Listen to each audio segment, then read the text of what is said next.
Hello students. तो आज हम 3 और 5 नंबर के जो इम्पोर्टेंट क्वेश्चन हैं उनको लेके आए हैं। तो इसमें जो 5 नंबर का या 3 नंबर का क्वेश्चन आपसे पूछा जा सकता है, उसमें जो फर्स्ट क्वेश्चन मेरे पास है that is the cleansing action of soap. तो क्लिंजिंग एक्शन ऑफ सोप को आप थोड़ा सा समझने की कोशिश करो। देखो, सबसे पहले हम यहाँ से स्टार्ट करते हैं कि सोप से स्टार्ट करेंगे। सोप जो होते हैं बेसिकली होते क्या हैं, ये आपको पहले मैंने बताया था कि सोप जो होते हैं they are sodium and potassium salt of किसके, कार्बोक्सिलिक एसिड के ये साल्ट जो वो होते हैं। ठीक है। और जो डर्ट पार्टिकल होता है, बेसिकली डर्ट जो होती है, डर्ट क्या होती है, that is oily in nature.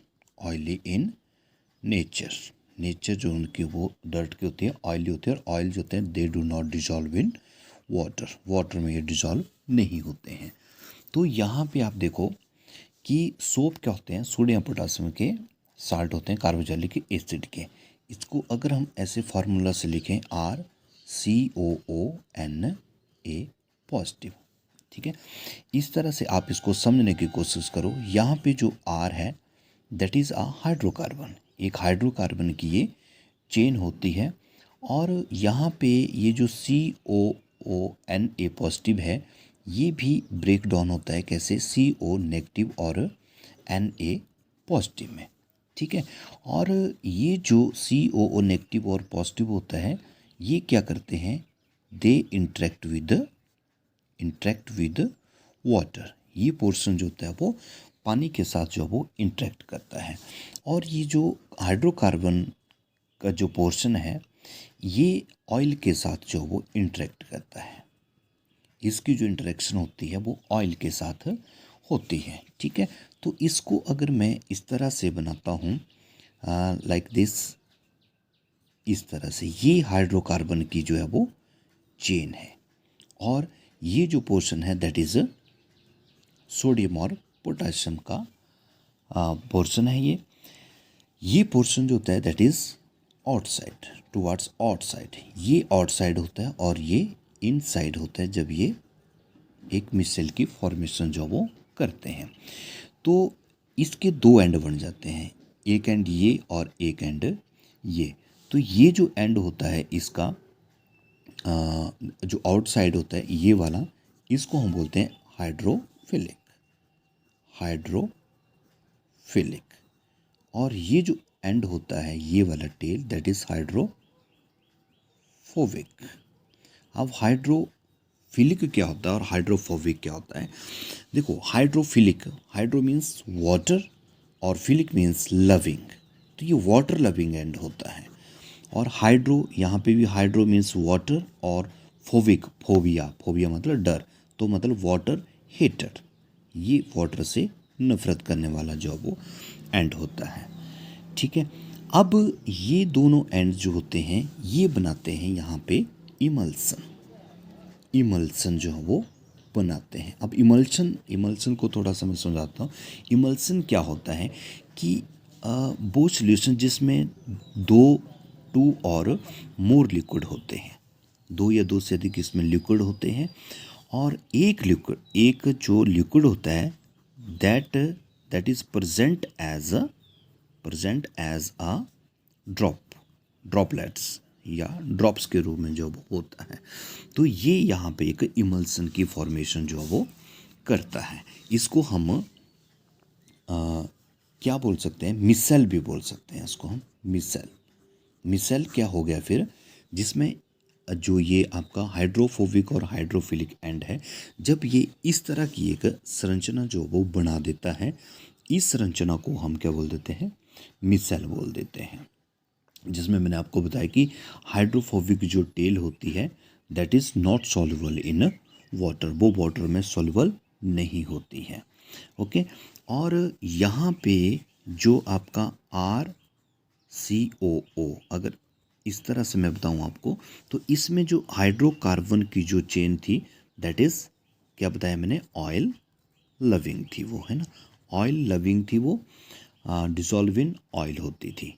और जो दूसरी थी दैट इज़ अटैच टू ये पानी के साथ ही अटैच रहती, अटैच टू वाटर, यानी कि सोडियम और पोटासियम के साथ ये अटैच जो वो रहती थी। अब ये जो इमल्सन मैंने बताया आपको, इमल्सन क्या करता है, ये रिमूवल ऑफ डर्ट पार्टिकल, जो डर्ट के पार्टिकल होते हैं उसको रिमूव करने में ये सहायता जो वो करता है। यहाँ पे आप थोड़ा सा आप जो हाइड्रोफिलिक और हाइड्रोफोबिक पार्ट हैं उसको मैं यहाँ पे थोड़ा सा आपको बताना चाहता हूँ कि जब हम कपड़े को साफ़ करते हैं तो किस तरह से ये एंड जो है वो काम करते हैं। तो ये मान लो कि डर्ट पार्टिकल है, ग्रीस पार्टिकल है या मैल है, कुछ भी है, तो इसमें मैंने बताया था कि जो ऊपर ये एक एंड जो होता है जो ऑयल लविंग नहीं होता है, ठीक है, जो वाटर लविंग होता है, दैट इज़ हाइड्रोफिलिक।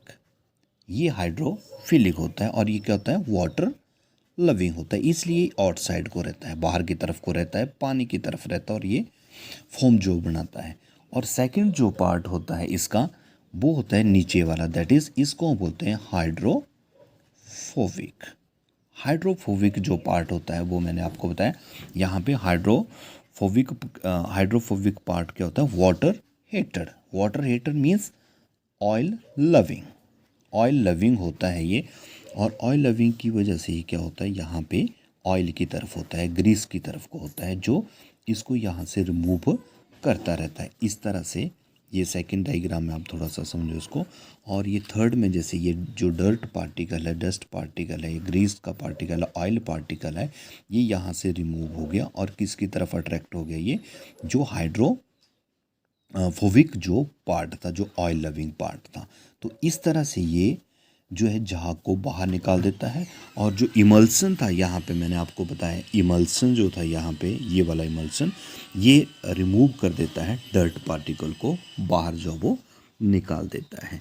और मिसेल जो होता है, मिसेल जो मैंने आपको बताई, जो मिसेल की फॉर्मेशन जो यहाँ पे होती थी, जिसमें ये आपका हेड पार्ट था और ये टेल थी, हाइड्रोकार्बन की जो वो टेल होती है।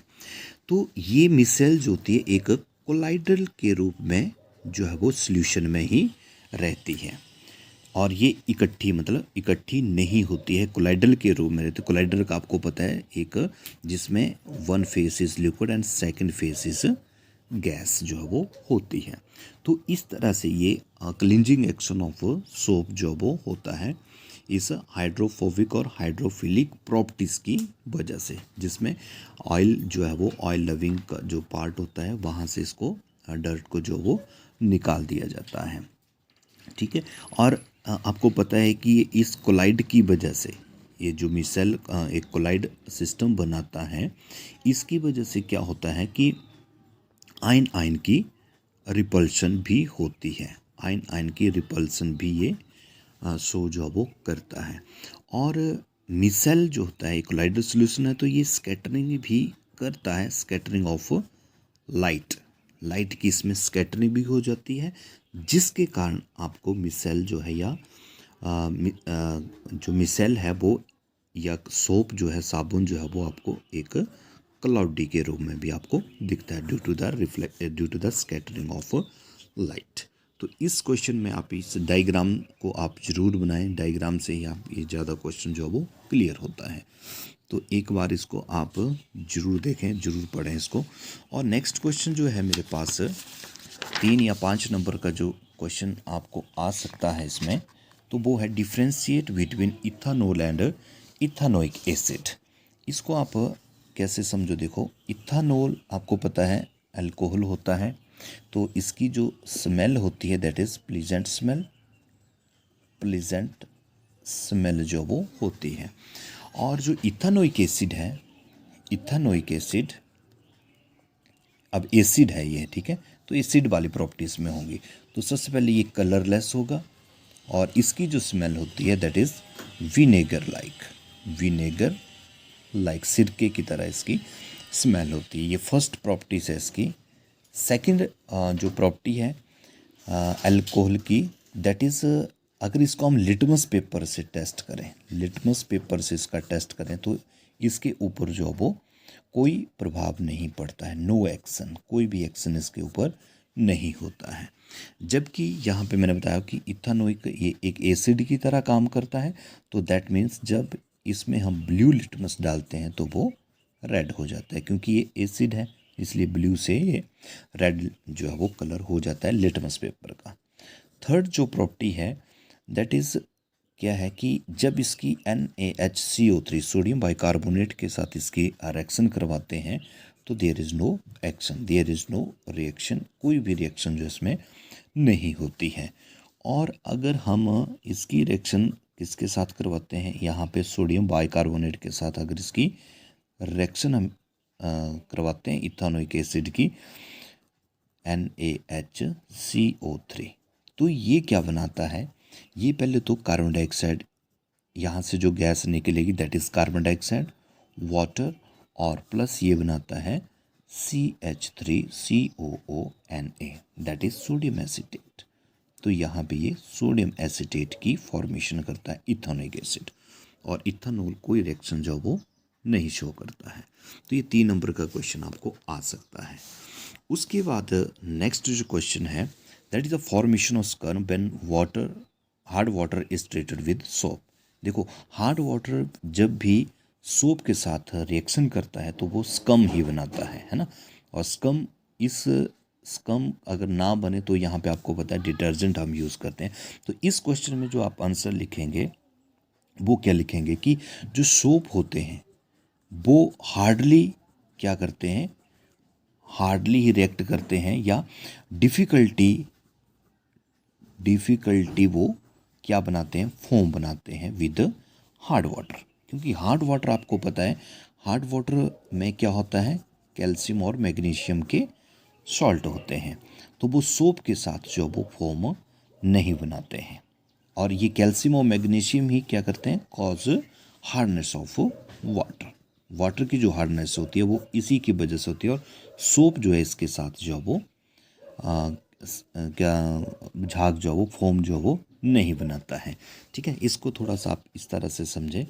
जैसे मैं यहाँ पे एग्जांपल ले रहा हूँ, साबुन, ये साबुन है, तो यहाँ पे मैं एग्जांपल से आपको समझा रहा था C17H35COONA, ये है सोप का formula that is sodium stearate. जब इसको हार्ड वाटर के जो कैल्शियम क्लोराइड का साल्ट है इसके साथ अभिक्रिया करवाएंगे तो ये बनता है C17H35COO ट्वाइस, ये है calcium stearate, that is the formation of scum. ये स्कम है बेसिकली। और इसके बाद क्या बनता है इसमें NaCl2 दैट इज़ सॉल्ट। तो इसको बैलेंस कर लेंगे हम इस तरह से, तो ये स्कम की फॉर्मेशन जो वो होती है। तो आज के लिए बस इतना ही। चैनल को ज़रूर सब्सक्राइब करें, लाइक करें और कमेंट करें, और एग्ज़ाम की तैयारी खूब सारी करें। Thank you.